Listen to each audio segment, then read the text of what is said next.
সুপ্রিয়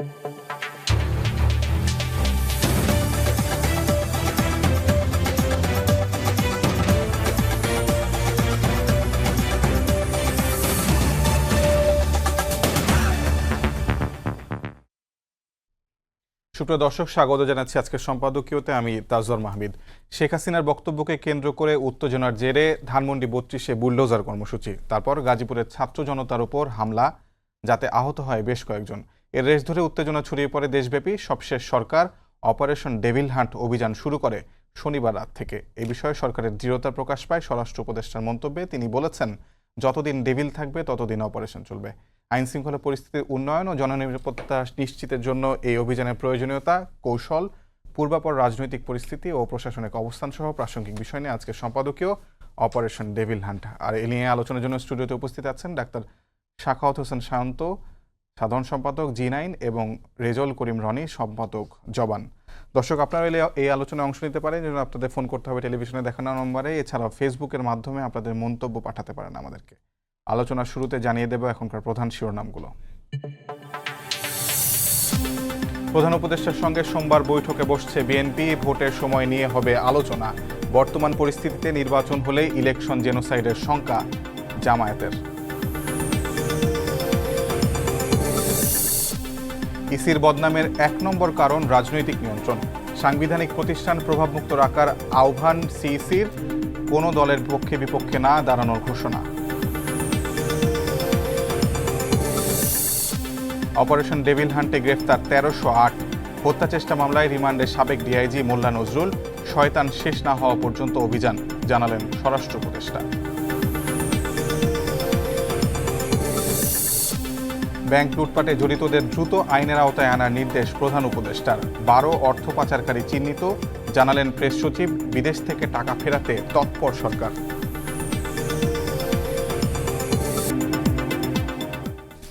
আমি আলোচনায় আসতে চাই। প্রথমেই রনি ভাই, আপনাকে দিয়ে একটু শুরু করি। স্বরাষ্ট্র উপদেষ্টা আজকে বলেছেন যে যতদিন না ডেভিল শেষ হচ্ছে অপারেশন ডেভিল হান্ট ততদিন চলবে। আর কতদিনে ডেভিল শেষ হওয়া সম্ভব, কি আদৌ সম্ভব কিনা, বা আসলে কতদিন এটা চলতে পারে? ধন্যবাদ যে যেখান থেকে আমাদের কথা শুনছেন, এবং আমার শ্রদ্ধেয় বড় ভাই শান্ত ভাই আজকে আলোচক হিসেবে আছেন আমার সাথে। দেখেন, প্রধান কি বললেন আপনি, স্বরাষ্ট্র উপদেষ্টার এই বক্তব্য যদি আপনার ধরে নেই আক্ষরিক অর্থে যে যতদিন ডেভিল থাকবে, মানে শয়তান থাকবে, ততদিন অভিযান থাকবে, তাহলে এটা কিয়ামত পর্যন্ত চালাইতে হবে অভিযান। কারণ ডেভিল শেষ হওয়ার না। তো কিন্তু কথা হইল যে উদ্ভূত পরিস্থিতিতে আপনার ধরেন এই অভিযানটা শুরু হইতে আমরা দেখলাম, সেটা যদি আমরা বোঝার চেষ্টা করি, সেটা হলো যে একটা মব এবং ভায়োলেন্সকে কেন্দ্র করে, তাই না? এখন দেখেন, এই ভায়োলেন্স বা এই মব অবস্থাটা কিন্তু উস্কে দিচ্ছে শেখ হাসিনা ভারতের থেকে। এবং আমরা জানি বাংলাদেশে একটা গণ অভ্যুত্থান ঘটেছে। গণ অভ্যুত্থান আমরা জানি বিভিন্ন শ্রেণী পেশা মানুষের এক অভূতপূর্ব ঐক্যের বহিঃপ্রকাশ আকারে গণ অভ্যুত্থানটা ঘটেছে। কিন্তু এইখানে গণ অভ্যুত্থান ঘটার পরে আমরা দেখলাম কি, এই গণ অভ্যুত্থানকে কেন্দ্র করে এক শ্রেণীর লোক আপনার ৭১কে কেন্দ্র করে যেরকম বাণিজ্যে লিপ্ত হয়েছিল, এটা ন্যারেশনকে নিজেদের পকেটস্থ করার একটা ধান্দার দিকে নিয়ে গেছিল। তারা খুবই সক্রিয় ভূমিকা পালন করতে গিয়ে এই যে একটা অভূতপূর্ব ঐক্যের ফলাফল আকারে আমরা একটা অভ্যুত্থান দেখলাম, সেই ঐক্যটাকে তারা তাদের মতো করে আপনার কালার দিচ্ছিল বা তাদের মতো করে পকেটস্থ করার চেষ্টা করছিল। ফলে যেই অভ্যুত্থানের শক্তিগুলো, বিশেষ করে পলিটিক্যাল পার্টিগুলো, তাদের মধ্যে একটা অনাস্থার পরিবেশ তৈরি হওয়ার মধ্য দিয়ে সমাজে অভ্যুত্থানের পরে দেশের অর্থনীতি থেকে শুরু করে সার্বিক অবস্থায় যে কাঙ্ক্ষিত ফলাফল আসার কথা ছিল, সেটা আমরা আসতে দেখলাম না। তারপরে শেখ হাসিনা ভারতে থাকা এবং তাকে কেন্দ্র করে, তার বক্তব্যকে কেন্দ্র করে আবার এখানে সরকারের পক্ষ থেকে বলা হলো যে তার এই রাগের বহিঃপ্রকাশ আকারে আমরা দেখলাম ৩২-এ ঘটনা ঘটছে। এগুলো নিয়ে অনেক কথা ইতিমধ্যে হয়ে গেছে, আমরাও কথা বলেছি, আমি সেদিকে আর যাচ্ছি না। কিন্তু আমাদের এখানে ঢালাওভাবে এই সমস্ত ব্যাপারগুলোকে যে মব আকারে বলা হচ্ছে, এইটা মনে হয় ঠিক হচ্ছে না। সবই মব না। এবং মব ৫ থেকে ৮ তারিখ পর্যন্ত এটা ঠিক ছিল। ৫ থেকে ৮ তারিখ পর্যন্ত একটা পরিবেশ ছিল, সরকার ছিল না। কিন্তু এখন এতদিন পরে, হ্যাঁ ঠিক আছে, হাসিনার বক্তব্যে বিক্ষুব্ধ হয়ে ৩২-এ আক্রমণ করছে, কিন্তু সারা দেশে এটা কি? এটা তো হইতে পারে না। হ্যাঁ, তার মানে কি? এখন দেখেন, মানে এখনকারটা কি মব না, মব নাকি মব না? এখন এখন আমি কোনো কিছুকেই সরলভাবে দেখব না, মব কি মব না। আমরা প্রথমত দেখবো যে ধরেন যে ভায়োলেন্সের ঘটনা ঘটছে, যেমন গাজীপুরে এখনও ছাত্রদের উপর আক্রমণ করা হলো, হ্যাঁ, এখনও ছাত্ররা আক্রান্ত হয়, এরকম অবস্থা যদি থেকে যায় তার মানে কি আওয়ামী লীগ এখনও আপনার প্রাণ নাশকারী শক্তি আকারে রয়ে গেছে। শুধু তো আপনার হাসিনার পতন হয়েছে, তার মানে আমরা একটা পোস্ট হাসিনার ফ্যাসিবাদের মধ্যে আছি। এই ফ্যাসিজম উইদাউট হাসিনা, এই কন্ডিশনকে আমরা এই জন্য বলতেছি। কিন্তু আমি যে পরিস্থিতিটা, এই পরিস্থিতিটাকে আমি বুঝতে চাচ্ছি আর একটু ডিটেলে, সেটা হলো দেখেন আপনার বিখ্যাত ফিলোসফার ওয়াল্টার বেঞ্জামিনের একটা তত্ত্ব আছে, উনি একটা বিখ্যাত লেখা লিখছে ক্রিটিক অফ ভায়োলেন্স। তো সেটাকে আবার রিকারেক্ট করে সেটাকে আরও ক্রিটিক্যাল ল্যাঙ্গুয়েজ করে দেরিদা অন ভায়োলেন্স নামে একটা লেখা লিখছে। এগুলো নিয়ে আমি এখানে বিস্তারিত আলাপ করবো না, রেফারেন্সটা দিয়ে রাখলাম, যারা আগ্রহী তারা যাতে আরও বিস্তারিত ইয়ে করতে পারে, ঘাটাঘাটি বা পড়াশোনা করতে পারে। এই বিষয় নিয়ে আমাদের কথা বলতে হবে, ভায়োলেন্সকে আমাদের বুঝতে হবে, কারণ ভায়োলেন্স খুবই ইম্পর্টেন্ট। ভায়োলেন্সের সাথে ক্ষমতার সম্পর্ক সরাসরি, ক্ষমতাকে বুঝতে হলে ভায়োলেন্সের ব্যাপারটা বুঝতে হবে। তাহলে এই ভায়োলেন্সের সাথে, যেমন ধরেন এইখানে আমি যদি একটা অস্ত্র নিয়ে ঢুকি সেটা একটা অন্যায় হবে, কিন্তু একটা পুলিশ যদি ঢুকে অন্যায় হবে না। তারপরে এই যে 15 বছর আমার কোনো খোঁজ খবর নেন নাই, ডাকেন না, এখন ডাকছেন, এই জন্য আমি যদি এখন আপনার একটা মাইট দিই, হ্যাঁ, সেটা একটা সন্ত্রাসী কর্মকাণ্ড হবে। কিন্তু পুলিশ এসে যদি আপনারা ধরে নিয়ে যায়, আমি যদি একটা মামলা করি, হ্যাঁ, আপনার বিরুদ্ধে, সেটা অন্যায় হবে না। তাইলে এই যে অন্যায়, আমারটা অন্যায় হচ্ছে কিন্তু পুলিশেরটা অন্যায় হচ্ছে না, এটা কে নির্ধারণ করে? আমি সহজ করে উদাহরণ দিচ্ছি। তার মানে কি ভায়োলেন্সের সাথে অথরিটির একটা প্রশ্ন আছে, কে অথরিটি, এবং এটার সাথে লেজিটিমেসির একটা প্রশ্ন আছে, এবং ওই অথরিটি কি লেজিট, বৈধ? তার মানে পুলিশ যে অস্ত্র ধরে বা আইন শৃঙ্খলা রক্ষাকারী বাহিনী যে অস্ত্র প্রয়োগ করে সেইটা সন্ত্রাস না, কিন্তু আমি করলে, আপনি করলে সেটা যে সন্ত্রাস হবে। তাহলে কেন সন্ত্রাস হবে? সন্ত্রাসটা হবে এই কারণে যে এখানে আমি অথরিটি না, এবং আমার লেজিটিমেসি নাই, আমার বৈধতা নাই, হ্যাঁ। তার মানে একটা অথরিটি এবং একটা বৈধতার প্রশ্ন। তাহলে এখন একটা গভর্নমেন্ট আছে, হ্যাঁ, 5 থেকে 8 তারিখ পর্যন্ত কোনো গভর্নমেন্ট ছিল না, কিন্তু এখন একটা গভর্নমেন্ট আছে যেমনই হোক, এবং সেই গভর্নমেন্টটা যদি ব্যর্থ হয় তাহলে এটা বলতে হবে সম্মিলিত ব্যর্থতার সরকার, কারণ সবাই মিলে আমরা এটা বানাইছি। পার্টিকুলারলি সরকার ব্যর্থ, ছাত্ররা ব্যর্থ, হ্যাঁ, কারো দিকে আঙুল তোলার সুযোগ নেই, আঙুল তুলতে হবে নিজেদের দিকে, কারণ আমরা সবাই মিলে এটা বানাইছি অভ্যুত্থানের পরে, এবং আমরা সবাই অভ্যুত্থানের শক্তি। তো তাহলে দেখা যাচ্ছে যে এই যে অথরিটি থাকা অবস্থায় যখন এই ধরনের ভায়োলেন্স তৈরি হয়, তখন সেইটাকে আপনি মব বলবেন নাকি এইটা ইমানসিপেটরি ভায়োলেন্স, মুক্তিকামী সহিংসতা বলবেন? কারণ ফ্যাসিবাদ থেকে আমরা মুক্ত হয়েছি, মানে কি হাসিনার শাসন থেকে মুক্ত হয়েছি, কিন্তু আমরা একটা আওয়ামীময় অবস্থার মধ্যে আছি, চারদিকে ফ্যাসিস্ট, সচিবালয় ওয়ার্ক করে না, জুডিশিয়ারি ওয়ার্ক করে না, মামলা হয় আগের মতো গায়েবী গুজামিলের মামলা, যে মামলায় জামিন হওয়া সহজ, হ্যাঁ।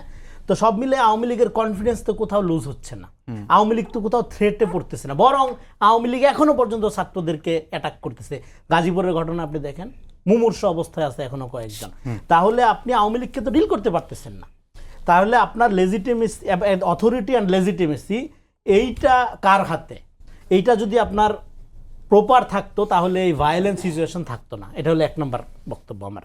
তাহলে এই যে আপনার অথরিটি এবং লেজিটিমেসি, যারা কর্তা এবং তাদের যে বৈধতা, সেই আপনার সেইটার সক্ষমতার একটা প্রশ্ন আসলো। সেই সক্ষমতাটা দেরিতে হইলেও হয়তো সরকার রিয়েলাইজ করতে পারছে, সেই কারণে ডেভিল হান্ট তারা নামাইছে। আমি আপনার কাছে আসবো, আপনি ডিল করার প্রশ্ন তুললেন, সেখানে আপনার একটা লেখা আমি সম্প্রতি পড়েছি, আওয়ামী লীগে কীভাবে ডিল করা প্রয়োজন, সে প্রশ্নে আমি আসবো। তার আগে আমি শান্ত ভাই আপনার কাছে জানতে চাই যে মানে ডেভিল কি শেষ করা, যেমনটি ভাই বলছিলেন যে আসলে নির্মূল করা তো সম্ভব না, আবার রিসারফেস করতে পারে কিনা, কিংবা আমরা যত মানে এটা তো মানে ইউ ক্যান নট জাস্ট মানে push it behind the carpet. তো আপনি এটা কি মনে হয় যে আসলে ডেভিল কি শেষ হবে নাকি না? আসলে সংস্কার নিয়ে যেরকম বলা হচ্ছিল যে সংস্কার শেষ না হওয়া পর্যন্ত নির্বাচন নয়, তখন যেরকম এটা আক্ষরিক করতে নেওয়া সঙ্গত ছিল না যে সংস্কার চলমান, যতদিন পৃথিবী থাকবে ততদিন থাকবে।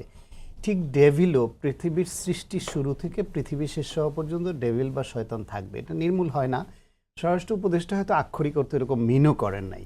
তবে আমরা এই ডেভিল হান্ট করে তাদের পাকড়াও করার ক্ষেত্রে নির্মূল না হোক, অন্তত সন্তোষজনক অবস্থাটা তো আমরা দেখতে চাই। যেমন আজকে আমি সারাদিন ভরেই কিছুক্ষণ পরপরই বিভিন্ন সংবাদ মাধ্যমের অনলাইনে ঢুকেছি যে দেখি না একটা ডেভিল ধরার খবর পাই কিনা, মানে স্টার ডেভিল, খুচরা ডেভিল না। কিছুক্ষণ পরপরই ফেসবুকে ঢুকেছি, দেখি একটা আমাদের ফলোয়াররা একটা হইচই তুলে দেয় কিনা যে এই ডেভিল ধরা পড়েছে। এখন সারাদিনে আমি এরকম কোনো স্টার ডেভিল ধরার খবরই পেলাম না। এমনকি যেগুলো খুচরা ডেভিল ধরা পড়ছে সেগুলো আদৌ ডেভিল কিনা, নাকি আমাদেরকে একটা আবহ তৈরি করবার জন্য কিছুকে ধরে বলছে যে এতজন ধরা পড়েছে। অতীত এরকম বিভিন্ন অভিযানে হতো, কিন্তু গণ অভ্যুত্থান পরবর্তী সময়ে 16 বছর ধরে ফ্যাসিজম চালানো যে খুঁটি চক্র, যে আওয়ামী লীগের যে গণহত্যাকারী চক্র, তাদের যে পোষ্য প্রশাসন, পুলিশ, বিভিন্ন বাহিনীর সদস্যরা, সেগুলির মধ্যে যে আপনার একটা স্টার ডেভিলের চেহারা বা নামটা আমরা দেখতে পেলে যে উল্লসিত হতাম, পুরো জাতিকে আজকে এক বিন্দুমাত্র উল্লাস দিতে তো পারলো না। যেমন ধরেন এক সময় ওই 111-এর সময় এরকম হয়েছিল, আবার এইবারও মানে আওয়ামী লীগ আমলে দুর্নীতির খবর যখন আসতো, কোটি তো দূরের কথা, শত কোটির দুর্নীতির খবর পড়তে আমি ইন্টারেস্ট হারিয়ে ফেলেছিলাম। কারণ এত বড় চোর, এত বড় অলিগার্ক গোষ্ঠী তারা তৈরি করেছে, দুর্নীতির এত বড় মহোৎসব তৈরি করেছে যে 1000 কোটি টাকার নিচের দুর্নীতির নিউজ হলে আমার কাছে মনে হলো ও ছোট লোক দুর্নীতিবাজ, এটা তো কাতারে উঠতে পারে না। সেরকম এই যে বাহিনীগুলো এখন যাদের পাকড়াও করছে, এদের কাছে গত 6 মাস ধরে এই বড় বড় শয়তানগুলা, খুনি, গণহত্যাকারী, টাকা পাচারকারী, ব্যাংক লুটেরা, তারা কে কোথায় আছে, কোন গুহায় কোন শয়তান লুকিয়ে আছে, তার বিন্দুমাত্র তথ্য কি আমাদের গোয়েন্দাদের হাতে নাই? তাহলে যদি থেকে থাকে সেই তথ্যতে অভিযান পরিচালনা করা এই বাহিনীকে দেওয়া দরকার বা তাদের নেওয়া দরকার। তারা গিয়ে অন্তত দিনে 2-4টা স্টার ডেভিল ধরে এ জাতিকে উজ্জীবিত করুক। তাদের প্রতি যে সন্দেহ আছে গোটা জাতির, যে এই বাহিনীগুলোর মধ্যে এখনো আওয়ামী লীগের ফ্যাসিবাদের ভূত চেপে বসে আছে, তারা লোক দেখানো দায়িত্ব পালন করছে। সত্যিকার অর্থে গণঅভ্যুত্থানের যে চেতনা, বিপ্লবের যে চেতনা, পরিবর্তিত বাংলাদেশের যে আকাঙ্ক্ষা মানুষের মধ্যে, সেটাকে ধারণ করে দায়িত্ব পালন তারা করছে না। অনেকে বিভিন্ন জায়গায় তারাই বসে আছে, এরকম সন্দেহ মানুষের মধ্যে আসছে, আলোচনা আছে। অন্তত সেখান থেকে নিজেদের বাহিনীকে এবং নিজেদের ইমেজ বের করে আনবার জন্য তাদেরকে তো কিছু শয়তান ধরে দেখানো দরকার ছিল যে আমরা শুধু লোক দেখানো নয়, কথার কথা নয়, পরিবর্তিত যে বাংলাদেশের আকাঙ্ক্ষা দেশবাসী করছে, ছাত্র জনতা করছে, যার জন্য এত মানুষ জীবন দিল, আমরা সে আকাঙ্ক্ষাকে ধারণ করে দায়িত্ব পালন করা শুরু করেছি। তার লক্ষণ কিন্তু এখনো দেখলাম না আমরা। ফলে অন্তত কি স্টার ডেভিলরা যদি দেশে নাও থাকে, আপনার ভাষায় স্টার ডেভিল, আপনার কি মনে হয় এত আওয়ামী লীগ আমলে কোথায় আছে 16 বছরে কোথায় আছে সেটা কি আসলে ভাই একটু সরকার কারেকশন দেই, এত ছোট করে দেখবেন না আওয়ামী লীগকে, ফ্যাসিবাদকে। আমি বলছি যে আওয়ামী দেশে লীগ যদি আমলে নাও থেকে 16 থাকে। বছরে স্টার ডেভিল হয়েছে অন্তত 16,000 পাবেন আপনি, যারা মার্কা মারা একেবারে জঘন্যতম অপরাধী। 16,000 তো পালিয়ে যেতে পারেনি, কিছু কিছু গেছে। আর ইন্ডিয়া যে বাংলাদেশের সব ডেভিলদের একেবারে আশ্রয় ক্ষেত্র হয়ে যাবে, তারাও করবে, ইন্ডিয়াকে এত বোকা ভাবার কারণ নাই। তারা যে কয়টাকে রাখলে তাদের ভিত্ত বানিয়ে খাটিয়েছে অতীতে, ভবিষ্যতে খাটাতে পারে, এরকম কিছু সংখ্যককে তারা রাখবে। গোটা বাংলাদেশের সমস্ত আওয়ামী লীগের স্টার ডেভিলের কারখানা বানাবে তারা, ওইখানে তাদের এইখানে রাখবে। এই এত বোকামি ইন্ডিয়াও করবে না। সুতরাং তারা বাংলাদেশে লুকিয়ে আছে, তাদেরকে আমাদেরই বিভিন্ন বাহিনী আশ্রয় প্রশ্রয় দিয়েছে বা এখনো দিচ্ছে। তারা জানে বাংলাদেশেই বিভিন্ন দলের যে প্রভাবশালী আত্মীয়রা আছে, তারাও হয়তো আশ্রয় দিচ্ছে, এমন গুঞ্জনও আমরা মাঝে মাঝে শুনি। সুতরাং বিদেশে কজন গেছে, এই দেশেই লুকিয়ে আছে, চাইলে ধরা মোটেই অসম্ভব নয়। এখন এই ডিভাইসের যুগে আওয়ামী লীগ আমলে আমাদের কথা বলার অপরাধে থ্রেট করতো, মাটির 12 হাত নিচে গেলেও নাকি ডিভাইস দিয়ে খুঁজে বের করতে পারে। আমার মোবাইল সেট বন্ধ রাখলেও সেটা মাইক্রোফোন হিসেবে ইউজ করে তারা আমার কথা রেকর্ড করার ডিভাইস নাকি ইসরায়েলি ডিভাইস নিয়ে আসছে, কত কত কাহিনী বলতো। তাহলে সেই ডিভাইসগুলি গেল কোথায়? সেগুলোর ব্যবহার তো এখন ডেভিলদের ধরার জন্য দেখতে চাই আমরা। আমি আরেকটা প্রশ্ন করি আপনাকে। আজকে মির্জা ফখরুল ইসলাম আলমগীর যুক্তরাষ্ট্র থেকে ফিরেছেন, তিনি এয়ারপোর্টে বলেছেন যে আমরা যেন শেখ হাসিনার পাতা ফাঁদে পা না দেই। শেখ হাসিনার পাতা ফাঁদ কোনটা? শেখ হাসিনার পাতা ফাঁদ হচ্ছে এই যে ইন্ডিয়ায় বসে সে একটা বক্তব্য দিল, গণহত্যাকারী একজন মাফিয়া রানী, সে ইন্ডিয়ায় বসে বাংলাদেশে গণহত্যা করে গিয়েও ন্যূনতম অনুশোচনা বা অনুতাপ ছাড়া ডক্টর মোহাম্মদ ইউনূস এবং ছাত্র জনতাকে দায়ী করে গণহত্যার দায় তাদের উপর চাপিয়ে এবং ভবিষ্যৎ প্রতিশোধ গ্রহণের আকাঙ্ক্ষা ব্যক্ত করে যেরকম একটা বক্তব্য সে দিল, এটা তার একটা ফাঁদ। কারণ ইন্ডিয়ার প্ররোচনায় ইন্ডিয়ার মাটি ব্যবহার করে এই বক্তব্যটা শেখ হাসিনা দিয়েছে, সেখানে বাংলাদেশেরও কোনো না কোনো কর্নার থেকে ইন্ধন আছে। সেটাকে কেন্দ্র করে যদি বাংলাদেশে যেরকম ভাঙচুর, নানান রকমের যে অ্যানার্কি তৈরি হচ্ছিল, সহিংসতা তৈরি হচ্ছিল, এটা যদি গভর্নমেন্টের নিয়ন্ত্রণের বাইরে চলে যায়, তাহলে বাংলাদেশের যে গণতন্ত্রের পথে উত্তরণের যে আকাঙ্ক্ষা, সেটা ব্যাহত হতে পারে। এবং সেটাই শেখ হাসিনার চাওয়া। সে চায় তার ফ্যাসিবাদের যে আকাম কুকাম করেছে তার থেকে বাংলাদেশ আরও খারাপ হোক, যাতে তার ওই খারাপ কাজ মানুষ ভুলে গিয়ে বলে আমরা তো আগেই ভালো ছিলাম, এর থেকে এখন তো আরও খারাপ হচ্ছে। এটাই তার ফাঁদ। সেজন্য ধৈর্য ধরে, সহিংসতা না করে, বুদ্ধিমত্তা এবং প্রশাসনিকভাবে দক্ষতার পরিচয় দিয়ে দেশকে এগিয়ে নিয়ে যেতে হবে, গণতন্ত্রকে এগিয়ে নিতে হবে এবং ভবিষ্যতে যাতে নিয়মতান্ত্রিক একটি নির্বাচনের মাধ্যমে জনগণের প্রতিনিধিদের হাতে ক্ষমতা হস্তান্তর করা যায়, সেদিকে এগোতে হবে। কোনোভাবেই কোনো ষড়যন্ত্র বা কোনো তৃতীয় পক্ষের হাতে ক্ষমতা চলে যায় এরকম পরিস্থিতি তৈরি হওয়া, কিংবা বিদেশি কোনো ষড়যন্ত্রকারীরা যাতে এখানে সুবিধা করতে পারে, সেই দিকে সেই হাতে পা দেওয়া যাবে না। বিস্তারিত জানবো। আমি রনি ভাইয়ের কাছে জানতে চাই যে আপনি এটাকে ইমানসিপেটরি ভায়োলেন্স বলছেন, ভাই এটাকে অনেকাংশে অ্যানার্কি অনেকে ধারণা করছেন, আমরা রেভলিউশনারি ভায়োলেন্সের কথা জানি। আসলে এটা কি, আর এটাকে আসলে শেখ হাসিনার পাতা ফাঁদ, এটার জন্য বাংলাদেশে কতটা ক্ষতি হতে পারে সেই বিষয়ে আপনার কি ধারণা সেটা বলবেন। এবং আপনার একটা বাংলা আউটলুকে একটা লেখা পড়ছিলাম, সেখানে আপনি বিশদ আকারে লিখেছেন যে আওয়ামী লীগকে কীভাবে ডিল করতে হবে, সেই বিষয়টা নিয়ে যদি আপনি আপনার মন্তব্য দিতেন। আচ্ছা, প্রথম কথা হলো, আমি যেটা আগে শেষেরটা আগে দিয়ে শুরু করি। আমি যেটা বলতেছি বারবার, আগামী দিনে বাংলাদেশের রাজনীতি তৈরি হবে আওয়ামী লীগ বিষয়ে বা আওয়ামী লীগকে আমরা কে কীভাবে ডিল করব তার আলোকে। এখন আওয়ামী লীগ কী, আমার কাছে মনে হয় যে আওয়ামী লীগ ব্যাপারটা আমরা বুঝি না। আমরা বুঝি না মানে আমাদের এখানে যারা রাজনীতি করে তারাও আওয়ামী লীগ ব্যাপারটা বোঝে না। কারণ হলো তারা আওয়ামী লীগকে এখন অনেক লোক আছে রাজনৈতিক সংগঠন মনে করে। আওয়ামী লীগ কোনো রাজনৈতিক সংগঠন না, কারণ ফ্যাসিবাদের কোনো রাজনীতি থাকে না। ফ্যাসিবাদের থাকে একটা দানবীয় সংগঠন, এবং সেই সংগঠনটা টিকায় রাখার জন্য থাকে একপাল অলিগার, যারা লুটপাটের একটা সিন্ডিকেট গড়ে তোলে এবং বাকিরা প্রজা থাকে। তো সেই শক্তিটাকে গণ অভ্যুত্থানের মধ্য দিয়ে আমরা বিতাড়িত করলাম। এখন এই গণ অভ্যুত্থানটাকে নিয়ে আমাদের কি গর্ব করার মতো কোনো অবস্থা আছে? আমি মনে করি নাই। দেখেন, 20 তারিখে যখন এইভাবে পশুর মতো, পাখির মতো আপনার মারতেছিল বাচ্চাদের, তখন 20 তারিখ মানে বাংলাদেশ সময় হইতে হইতে 21 তারিখ হয়ে গেছে। তখন তারেক রহমানের একটা পোস্ট আমরা দেখলাম, সেটা ভাইরাল হইল, যে উনি লিখতেছিল যে আওয়ামী ফ্যাসিস্টরা আমাদের বাচ্চাদের নির্বিচারে পাখির মতো গুলি করে হত্যা করছে, আপনারা রাস্তায় নামেন, আমাদের বাচ্চাদের বাঁচান। এখন আওয়ামী লীগ প্রতিনিয়ত থ্রেট দিচ্ছে। আপনারা কনস্পিরেসি নিয়ে কথা বলতেছেন, মানে ষড়যন্ত্র নিয়ে কথা বলতেছেন, তো আমি ষড়যন্ত্রই পড়তেছি, ম্যাকিয়াভেলির কনস্পিরেসি পড়তেছি। তো ম্যাকিয়াভেলি বলতেছে the threat of bloodshed is more dangerous than is the shedding of blood.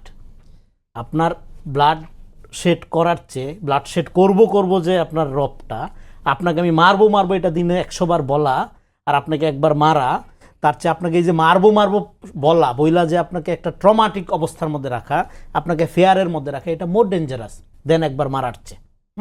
সহজ অনুবাদ যদি বলি। তো আওয়ামী লীগ কী করতেছে? আওয়ামী লীগ এখানে যদি রেলিভেন্ট থাকবে শুধুমাত্র তখনই যখন এখানে একটা ক্যাওয়াটিক কন্ডিশন জারি থাকবে, যখন এখানে একটা ভায়োলেন্ট কন্ডিশন জারি থাকবে। এবং আওয়ামী লীগ কী বলে? ফেরত আসবো ভয়ঙ্কর রূপে, গাছের লতা পাতায় লিখে রাখে, দেয়ালে ওয়ালে লিখে রাখে। তার মানে আওয়ামী লীগ ফেরত আসা মানে হলো একটা সন্ত্রাস আকারে ফেরত আসা, এবং অবশ্যই ভারতীয় পৃষ্ঠপোষকতায় ফেরত আসা। তাহলে এইরকম একটা শক্তিকে, যেটা আগাগোড়া বাংলাদেশ বিরোধী একটা লুটপাটের সিন্ডিকেট, সেটাকে রাজনৈতিক সংগঠন মনে করার কোনো কারণ নেই। আপনি সিন্ডিকেটও উল্লেখ করেছেন আপনার লেখায়, যে আওয়ামী লীগ একটা পলিটিক্যাল পার্টি না, এটা সিন্ডিকেট। এইবার এই সিন্ডিকেটের আপনার কিছু রেটরিক্স আছে। এই সিন্ডিকেট মুক্তিযুদ্ধের চেতনা, অসাম্প্রদায়িকতা, হ্যাঁ, হাবিজাবির মধ্য দিয়ে এটার একটা কালচারাইজেশন হয়েছে বাংলাদেশে। আমি যেটা বলি যে ধরেন 9/11-এর সময় যেরকম পৃথিবীর বুদ্ধিজীবীর বিবেক আত্মহত্যা করছিল, হ্যাঁ, ইসলামের বিরুদ্ধে যুদ্ধ, অনন্ত যুদ্ধের নামে মুসলমানদের পক্ষে দাঁড়ানোর মতো কণ্ঠ দুনিয়াতে খুঁজে পাওয়া যায়নি খুব একটা। বাংলাদেশে শাহবাগেও এরকম বুদ্ধিজীবীর আত্মহত্যা করছিল। এখানে শাহবাগের মধ্যে যে ফ্যাসিবাদের যে সামাজিকীকরণ হয়েছে, সেই সামাজিকীকরণ এখানে আওয়ামী লীগকে এরকম একটা দানবীয় ফ্যাসির শক্তি আকারে আবির্ভূত হইতে সহযোগিতা করছে। তো এইটা এখন এই কারণে আওয়ামী লীগটা হয়ে গেছে আমাদের এখানে একটা নফসানিয়াতের অংশ, আমাদের মননের অংশ, আমাদের চৈতন্যের অংশ। কিভাবে আপনি আওয়ামী লীগ না করেও আওয়ামী লীগ হইতে পারেন, মানে আওয়ামী বিরোধী আওয়ামী লীগ হইতে পারেন। আপনি যদি মনে করেন ঘুষ দিয়া চাকরি নেওয়ার কোনো সমস্যা নেই, আপনি যদি মনে করেন ছলে বলে কৌশলে ক্ষমতা যাওয়া দরকার আছে, হ্যাঁ এটা ভালো জিনিস। আপনি যদি মনে করেন ভোটের দরকার নাই, হ্যাঁ ক্ষমতায় আসল, আপনি আওয়ামী লীগ। আপনি বিএনপি করলে আওয়ামী লীগ, আপনি জামাত করলে আওয়ামী লীগ। ফলে এই যে আওয়ামী লীগ, হ্যাঁ এটাগুলো একটা চৈতন্য, দর্শন, চিন্তা, সংস্কৃতি এদিক থেকে। অন্যদিকে যদি কেউ বলে যে মানে গণঅভ্যুত্থানে আসলে ম্যান্ডেট, সেক্ষেত্রে কি সে আওয়ামী লীগ? এটা গণ অভ্যুত্থান কখনো ম্যান্ডেট না। কারণ হলো আপনার আওয়ামী লীগের বিরোধিতা, ছাত্র আওয়ামী লীগের বিরোধিতা, জামাতের আওয়ামী লীগের বিরোধিতা আর বিএনপির আওয়ামী লীগের বিরোধিতা এক না। বিএনপি যে অর্থে আওয়ামী বিরোধী, জামাত কি অর্থে আওয়ামী বিরোধী? যেমন ধরেন আপনি খবরে পড়তেছিলেন জামাত আমিরের মনে হয় একটা মন্তব্য, যে উনি বলতেছে যে এই অবস্থায় ইলেকশন দিলে কি হবে, এটা বাজে অবস্থার দিকে যাবে নাকি, উনি গৃহযুদ্ধের আশঙ্কা দেখতেছে না। তার মানে এখন আমি একটা রেসপন্স করি এই কথাটার, আপনার এই ভায়োলেন্ট সিচুয়েশন তাহলে কাকে হেল্প করতেছে? দেখেন, কোনো সহিংসতা যখন ঘটে, সেই সহিংসতার আপনার কে ঘটাইছে সেটা অনেক সময় খুঁজে পাওয়া যায় না। যেমন অগ্নিকাণ্ডে কিছুদিন আগে আমরা দেখলাম অনেক অগ্নিকাণ্ড, এটা খুঁজে পাওয়ার একটা তরিকা আছে, সেটা হলো কে বেনিফিশিয়ারি। ধরেন এই যে এখনকার যে কেওয়াজটা করতেছে, একটা হলো মুক্তিগামী সহিংসতা, সেটা আপনি করবেন কখন? অভ্যুত্থানের সময়। সেটা আমি মনে করি যে অন্যায়ের বিরুদ্ধে অন্যায় ন্যায় যুদ্ধ, সেটা ঠিকই আছে। কিন্তু আপনি কৃত্রিম জনজাগরণ করবেন, শাহবাগে করবেন, শাহবাগের কাউন্টারে আরেকটা করবেন, সেটা আপনার কি করবে? সেটা আওয়ামী লীগকে শক্তিশালী করবে। আমি যদি এই কথার রেসপন্স করি, তার মানে এখন যে কোনো কেওয়াটিক কন্ডিশন কি করবে? আওয়ামী লীগকে রেলিভেন্ট রাখবে। তার মানে আপনি যদি মনে করেন অ্যাট দ্য সেম টাইম এখানে কেওয়াজ থাকলে নির্বাচন পিছায় আপনার সুবিধা হবে, আপনি প্রতিষ্ঠান দখল করবেন, সচিবালয়ে আপনার লোক বাড়াবেন, আপনার স্টেক বাড়াবেন, হ্যাঁ এইটার মনে করে আপনি বলতেছেন না তাহলে নির্বাচন পিছাও, হ্যাঁ তার ভোটবিহীন ক্ষমতা একটা আওয়ামী প্রবণতা। এইটা যদি মক্কার ইমাম আইসাও করে, হ্যাঁ যে হাসিনা যেভাবে বলছিল উন্নয়নই দরকার, গণতন্ত্র না, একই রকম সংস্কার দরকার, নির্বাচন না, সেটা একই প্রবণতা, এটা আওয়ামী পলিটিক্স। এইভাবে ফ্যাসিজম ওয়ার্ক করে। সো আবার রেসপন্ড করি, ফলে এখন আওয়ামী লীগ এখানে রেলিভেন্ট থাকতেছে কিভাবে? রেলিভেন্ট থাকতেছে আপনার অতি চালাকি এবং স্টুপিডিটির কারণে। কিভাবে? আপনি মনে করতেছেন এই যে একটা কেওয়াজ, তার মানে কি এই কেওয়াজের মধ্যে আর কোনো নির্বাচন থেকে যাবে। অথচ বাংলাদেশের কন্ডিশনটা কি? এখানে একটা ইলেকটেড গভর্নমেন্ট ছাড়া দেশ স্থিতিশীল হবে না পার্মানেন্টলি। এখানে একটা ইলেকটেড গভর্নমেন্ট ছাড়া ইনভেস্টমেন্ট আসবে না, বেকার সমস্যার দূর হবে না। এখন এই নির্বাচন হয়ে গেলে সব সমাধান হয়ে যাবে আমি সেটা বলতেছি না। ডেফিনেটলি 5 তারিখের আলোকে রাজনৈতিক দলগুলোরও নিজেদের মধ্যে একটা নতুন বাংলাদেশের নাগরিক ভিত্তিক বাংলাদেশ রাজনীতি, একটা ডেমোক্রেটিক, প্রপার, অ্যাকাউন্টেবল, ট্রাস্ট অর্থে রাজনীতি নির্মাণ করতে পারতে হবে। এটা রাজনৈতিক দলগুলোর জন্য চ্যালেঞ্জ, সেটা আমরা বহুবার বলছি। কিন্তু তার মানে এইটার সুযোগ নিয়ে আপনি এখন যত কেওয়াটিক কন্ডিশনকে রাইখা দিবেন, তত আওয়ামী লীগ রেলিভেন্ট থাকবে। দেখেন আমি শেষ করি পয়েন্টটা, আওয়ামী লীগ রেলিভেন্ট থাকবে শুধুমাত্র আপনার এই কেওয়াটিক পলিটিক্সকে অ্যাপ্রিসিয়েট করার মধ্য দিয়ে। তার মানে আপনি আওয়ামী বিরোধিতার মধ্য দিয়ে একটি আওয়ামী রাজনীতি করতেছেন। আমি আপনার কথা ধরে উদাহরণ দিলাম, আমি আপনার কথা ধরে যদি প্রশ্নটা করি যে আপনি বলছেন যে কেওয়াটিক সিচুয়েশন থাকলে আওয়ামী লীগ সেটাতে বেনিফিট করবে, আমরা আবার অপর দিকে দেখছি আওয়ামী লীগ রেলিভেন্ট থাকতেছে, অন্য ষড়যন্ত্র বাদ দেই, আওয়ামী লীগ এখানে রেলিভেন্ট থাকার আর কোনো কারণ আছে? আমি দেখছিলাম অভ্যুত্থানের 6 মাস পরে আওয়ামী লীগ নিয়ে কেন কথা বলবো? ছোট্ট একটা প্রশ্ন করে রাখি, যেমন ধরেন যে দিন আমি একজন সমন্বয়ক হাসান আব্দুল্লাহ তার একটা পোস্ট দেখছিলাম যে আজ রাতে ফ্যাসিবাদের তীর্থভূমি মুক্ত হবে। ফ্যাসিবাদের তীর্থভূমি কি সেদিন রাতে মুক্ত হয়েছে 5 তারিখ, নাকি আওয়ামী লীগ আরো বেশি রেলিভেন্ট হয়ে গেছে? দেখেন, ফ্যাসিবাদটা আপনি যদি পৃথিবীর কোনো ইতিহাসে অভ্যুত্থানের পরে ফ্যাসিবাদের এই যে সিম্বল, আইকন, মন্দির বা তাদের যে ধরেন এই যেগুলো আপনার সিম্বলিক স্থান, এগুলো প্রোটেক্ট থাকে না, এগুলো মাটির সাথে মিশে যায়, এটা নর্মাল ঘটনা। ফলে 32 গুড়ায় গেল কিনা, আওয়ামী লীগের আব্বাদের মূর্তি ভাঙা হইল কিনা, এগুলো ইরিলেভেন্ট। অভ্যুত্থানে এটা হবেই, এটা কমন ফেনোমেনা। পৃথিবীর একটা দেশ দেখান যে অভ্যুত্থানের পরে সেই দেশের ফ্যাসিস্ট স্ট্রাকচারগুলোকে, এই আদরণীয় পূজনীয় জায়গাগুলোকে প্রোটেক্ট করা হয়েছে? কিচ্ছু প্রোটেক্ট করা হয় না, রেখে ভেঙে ফেলা হয়, মাটির সাথে ধূলিচ্ছাদ করে ফেলা হয়। ফলে এই গরম, এই উত্তেজনা তাতাই দেওয়ার মধ্যে কোনো আপনার নতুন পলিটিক্স নেই। আপনার পলিটিক্সটা কোথায়? আপনার পলিটিক্সটা হলো এখানে আমি যেটা বলি যে এই যে সাবজেক্ট নতুন জেনজির কর্তাসত্তার যে আবির্ভাব হয়েছে, হ্যাঁ অভ্যুত্থানের মধ্য দিয়ে, তার মধ্যে একটা নাগরিক ভিত্তিক রাষ্ট্রের আকাঙ্ক্ষা জেগে উঠছে। সে চায়, আর দেখেন আগামী দিনে আমরা এমন দল দেখতে চাই, আপনার রাজনীতির প্রয়োজনে মানুষ হত্যা তো দূরের কথা, কোনো নাগরিকের গায়ে ফুলের টোকা লাগবে না, এবং এই অভ্যুত্থান নিয়ে কোনো দলের গর্ব করার কোনো সুযোগ নাই। কারণ হলো আমরা আমাদের বাচ্চাদের প্রোটেক্ট। অসংখ্য ধন্যবাদ। আমি আবার আপনার কাছে আসবো শান্ত ভাই। আপনি ষড়যন্ত্র নিয়ে বলছিলেন, আমি শুক্রবার বিএনপির একটি অভ্যুত্থানীন যে আলোচনা হয়েছে সেখানে বিএনপি বলেছে, তাদের নিজেদের মধ্যে আলোচনা করেছে যে অভ্যুত্থানে এতদিন পর ভাঙচুর বিশৃঙ্খলার পেছনে আগামী জাতীয় নির্বাচনকে দীর্ঘায়িত করার একটি সুদূর প্রসারী চক্রান্ত থাকতে পারে বলে বিএনপি মনে করছে। আসলে কি কি চক্রান্ত, কেন মনে হচ্ছে, এই বিষয়ে যদি একটু বলতেন। না, সেটা তো এই রনি ভাই মাত্রই বললেন যে যদি এরকম একটা সহিংসতা বা এরকম একটা অ্যানার্কি হওয়ার পরপরই যদি কোনো পক্ষ বলে যে এর মধ্যে নির্বাচন দেওয়া যাবে না, তার মানেটা কি? এক সময় নির্বাচনকে দেরি করবার জন্য সামনে আনা হয় সংস্কার, এক সময় নির্বাচনকে দেরি করবার জন্য আনা হয় বর্তমান পরিস্থিতি। সুতরাং বিভিন্ন পক্ষ যারাই নির্বাচনকে দীর্ঘায়িত করবার জন্য কোনো উপলক্ষ দাঁড় করায়, তখন বুঝতে হবে এর সঙ্গে তাদের কোনো একটা ইন্টেনশন আছে। এটা আওয়ামী ধারা, এটা আওয়ামী ইন্টেনশন আছে। আওয়ামী লীগ 16 বছর ধরে ওই যে কি করবে, যতদিন দেশ রাজাকার মুক্ত না হবে ততদিন কিসের গণতন্ত্র, বলছে না এই কথা? যতদিন দেশ এই খুনি মুক্ত না হবে, তাদের উপর গ্রেনেড হামলা করেছে, এই করেছে ওই করেছে, তাদের বিচার না হবে, ততদিন তারা কিসের গণতন্ত্রের কথা বলে? গণতন্ত্রের কথাই বলতে পারবে না। বিএনপি জামাত মাঠেই নামতে পারবে না, কোনো কর্মসূচি পালন করতে দেওয়া হবে না, এইসব ঘোষণা দিয়েছিল না আওয়ামী লীগ?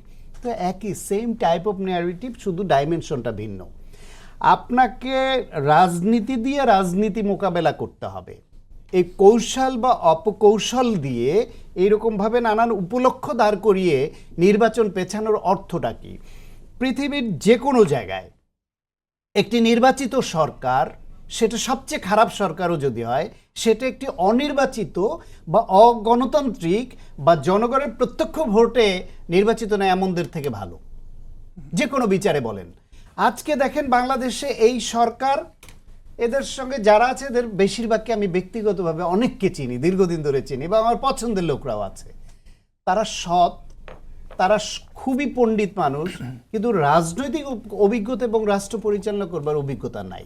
না হওয়ার ফলে একদিকে হাত দিলে আর একদিক হাতছাড়া হয়ে যায়, একদিকে তাকালে আর একদিক নাই হয়ে যায়। এই যে দেখেন এতদিন এই 6 মাসের মধ্যে কতটা অগোছালো হয়ে পড়েছে। এরা আন্দোলন করে, ওরা আন্দোলন করে, এরা মাঠে না পেয়ে বসেছে। 180টি আন্দোলন আজকে আপনি দেখেন এই অবস্থায় সামনে রোজা, সয়াবিন তেল উধাও হয়ে যায়। আপনি অপারেশন কি ডেভিল হান্ট দেখছেন, ওরা কি ডেভিল না? যারা আমার এইখানে সয়াবিনের কৃত্রিম সংকট তৈরি করে বাজার অস্থির করছে এবং সয়াবিন বোতল পাওয়া যাচ্ছে না, বেশি দামে কিনতে হচ্ছে, এবং সামনে রোজা এরকম একটা অ্যানার্কি তৈরি করছে। আজকে প্রধান উপদেষ্টা বলছেন যে, এবং তার প্রেস সচিব বলছেন 12 অলিগার্ক বা ধরেন 12 আউলিয়া ডাকাত তারা চিহ্নিত করেছেন, তাদের বিরুদ্ধে ব্যবস্থা নেবার জন্য প্রধান উপদেষ্টা নির্দেশ দিয়েছেন। 6 মাস লাগলো চিহ্নিত করতে। চিহ্নিত হওয়ার পর প্রধান উপদেষ্টার নির্দেশ, সেই নির্দেশ আবার তাদের বিরুদ্ধে অ্যাকশন নেওয়ার আগে বা গ্রেফতার করবার আগে প্রধান উপদেষ্টার নির্দেশটাকে ফলো করে প্রচার করতে হবে। যদি চিহ্নিতই হয়ে থাকে এবং তাদের বিরুদ্ধে অ্যাকশন নেওয়ার নির্দেশই থাকে, অ্যারেস্ট করে করে সঙ্গে সঙ্গে দেখা যে এই 12 জনকে আমরা 6 মাস ধরে চিহ্নিত করেছি। আসলে এই সরকারের মধ্যে ওই রকম আগের সব সরকারের মধ্যে যে এই রাজনৈতিক বক্তব্য দিয়ে মন ভুলানো যে কথা সেদিকে আসছে। আপনি দেখেন সংবাদ মাধ্যমটাকে এখনো যে একটু গণ অভ্যুত্থানের পক্ষের চেতনার পক্ষের যে চেতনা সেটা ধারণ করে সেইভাবে আগানোর জন্য যে একটু গোছানো, সেখানে কতটা এগিয়েছে। দায়সারাভাবে তারা শুধু পরিস্থিতির কারণে আমাদের ডেকে এনে এই সরকারের কিছু সমালোচনা বা কিছু পক্ষের কথা এবং ঢালাওভাবে শুধু আওয়ামী লীগের বিপক্ষেই বলতে হবে, এটা আমাদের দায়িত্ব, সেটা আমরা পালন করছি সবাই। কিন্তু ভেতর থেকে স্ট্রাকচারালি যে চেঞ্জ করা, শেখ হাসিনার কারণে গত 16 বছর বাংলাদেশের সংবাদ মাধ্যম বন্ধ্যাত্ব রোগে ভুগছিল। সেই বন্ধ্যাত্ব কাউকে কাউকে শেখ হাসিনা জোর করে লাইগেশন করে দিয়েছে, আর কেউ কেউ স্বেচ্ছায় বন্ধ্যাত্ব বরণ করেছে নানান প্রলোভনে পড়ে অথবা তাদের কাছের লোক মনে করে। সেই বন্ধ্যাত্ব রোগ থেকে সংবাদ মাধ্যম বেরিয়ে আসতে পেরেছে। এই আওয়ামী লীগের 16 বছরের যে অনাচার, সেগুলি নিয়ে প্রতিদিন যে ধারাবাহিক হওয়া দরকার, ইনভেস্টিগেটিভ রিপোর্ট হওয়া দরকার। আজকে টিউলিপের নামে সিদ্দিকস টাওয়ার গুলশানে হয়, সেই রেফারেন্স আমার সংবাদ মাধ্যমে আজকে প্রচার করছে লন্ডনের পত্রিকা থেকে, যে আগে ওইখানে টেলিগ্রাফে প্রচার হবে, তার অনুবাদ করে আমি ধরে তার সূত্র ধরে এখানে করব। আমার দেশের এইরকম ঘটনা গুলশানের মতো জায়গায় এই টাওয়ার দাঁড়িয়ে আছে, সেইটা 6 মাসে সংবাদ মাধ্যমে আসতে পারে না কেন? আমাদের কি সক্ষমতার অভাব, নাকি আমরা প্রলেপ দিচ্ছি? এই যে শেখ পরিবার, শেখ রেহানা, শেখ হাসিনা, তাদের পরিবারের মধ্যে 4টা বাগান বাড়ি আবিষ্কার হয়, সেটা নিয়ে আর রিপোর্ট কোথায়? শুধু জানলাম 4টা বাগান বাড়ি আছে, 25 বিঘা জমি আছে এবং কি কি আছে। এইরকম অসংখ্য জায়গায় তারা ডাকাতি করে সম্পদ গড়েছে, দেশের বাইরে করেছে।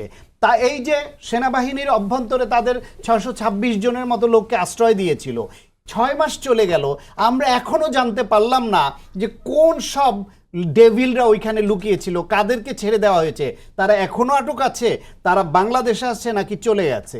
এই যে আওয়ামী লীগের যেই সব লুটেরা, খুনি, তাদেরকে ধরার জন্য সে তালিকা সামনে আনছে না। আমরা বরং আওয়ামী লীগের 2007 সালের এই যে আমিরামি নির্বাচনের আগে আমেরিকার সৌজন্যে আমরা কিছু কিছু তালিকা মাঝে মাঝে পেতাম, যে ওইখানে বাংলাদেশের কতজন পুলিশ অফিসারের বাড়ি আছে, কতজনের সম্পদ আছে, কি কারা কারা টাকা পাচার করেছে, তার একটা তালিকা নিয়ে আমরা মাঝে মাঝে অন্তত উল্লসিত হতাম, আলোচনা করতাম এবং প্রয়োজন মতো ঘৃণা করতে পারতাম। এত বছর ধরে বিভিন্ন জায়গায় যে ঋণ খেলাপিদের তালিকা চাওয়া হয়েছে, 6 মাসে তারা ঋণ খেলাপিদের তালিকাটা দিয়ে আমাদের অন্তত বলুক যে এরা ঘৃণ্য, এরা দেশের শত্রু, এরা আমার অর্থনীতিকে ধ্বংস করেছে, অন্তত ঘৃণা করুন আপনারা, আমরা সময় মতো অ্যাকশন নিব। বিদেশে টাকা পাচার করেছে যারা, সুইস ব্যাংকে টাকা যাদের, বেগমপাড়ায় কাদের কাদের বাড়ি আছে, যদি কোন কোন দলের আছে, আমরা তো শুধু আওয়ামী লীগ বলছি না, যেই দলের থাকুক বের করেন।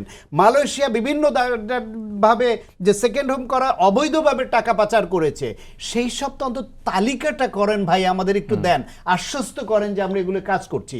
শুধুমাত্র সংস্কারের গল্প আর সমন্বয়হীনতা এবং বিভিন্ন সেক্টর যে বন্ধ্যাত্ব রোগে ভুগছে, সেই বন্ধ্যাত্ব থেকে বের করে আনবার জন্য ন্যূনতম যে চিকিৎসার শুরুটা দরকার, সেই লক্ষণটা দেখলে না আমরা খুশি হব। আমরা তো চাই এই সরকারকে সঙ্গে থেকে এগিয়ে নিতে, কারণ আমরা মনে করি গণঅভ্যুত্থানের পক্ষের শক্তি হিসেবে আমাদের সকলের সরকার হচ্ছে এরা। তারা খারাপ করলে আমরা কষ্ট পাই বলে সমালোচনা করি। জি, অসংখ্য ধন্যবাদ। রনি ভাই, আপনার কাছে আমার প্রশ্নটা হচ্ছে যে আমরা শুরু থেকে শুনে আসছিলাম যে রিডেমশন অ্যান্ড রিকনসিলিয়েশন আওয়ামী লীগের ক্ষেত্রে করা হবে। রিডেমশন অ্যান্ড রিকনসিলিয়েশনের পথে কি এই অপারেশন যে ডেভিল হান্ট, সেটা একটা মানে সেটার সঙ্গে কি সঙ্গতিপূর্ণ নাকি সাংঘর্ষিক, আপনি কি ডেভিল এটা একটা ইমিডিয়েট, ধরেন যেহেতু একটা চরম কাওয়াটিক পরিস্থিতি চারদিকে ছড়ায় পড়ছে, এই জন্য ইমিডিয়েট অ্যাকশন আকারে গেছে, কিন্তু আওয়ামী লীগকে আপনার পার্মানেন্টলি ডিল করতে পারতে হবে। এখন আমরা কি দেখতেছি, আগে যেটা আলাপ করতেছিলাম, আমি দেখেন স্পেসিফিক কোনো দলের বিরুদ্ধে বলছি না, আমি মনে করি বাংলাদেশে আগামীতে যেই দলই ক্ষমতায় আসুক, তাদের প্রত্যেককেই এই অভ্যুত্থানের যে শক্তিটা, ছাত্র শক্তি যেটাকে আমি বলছি, তাদেরকে সাথে নিতে পারতে হবে। কারণ আগামীতে একটা ভয়ঙ্কর সময় আমাদের জন্য অপেক্ষা করতেছে। কারণ হইলো এই দেশরত্ন যেটা, হ্যাঁ, এই এত বড় বিষাক্ত রত্ন ভারতে বসে রয়েছে, হ্যাঁ, এইটা আপনি যদি ফিরায় না আনেন এই রত্ন দেশে, আইনা যদি বিচার না করতে পারেন, আপনি নির্বাচন দেওয়ার পরে যে দলটা ক্ষমতায় আসবে শান্তিতে দেশ চালাইতে পারবে না। আসল চ্যালেঞ্জিং টাইম শুরু হবে আমি মনে করি আপনার একটা নির্বাচিত সরকার ফর্ম হওয়ার পরে।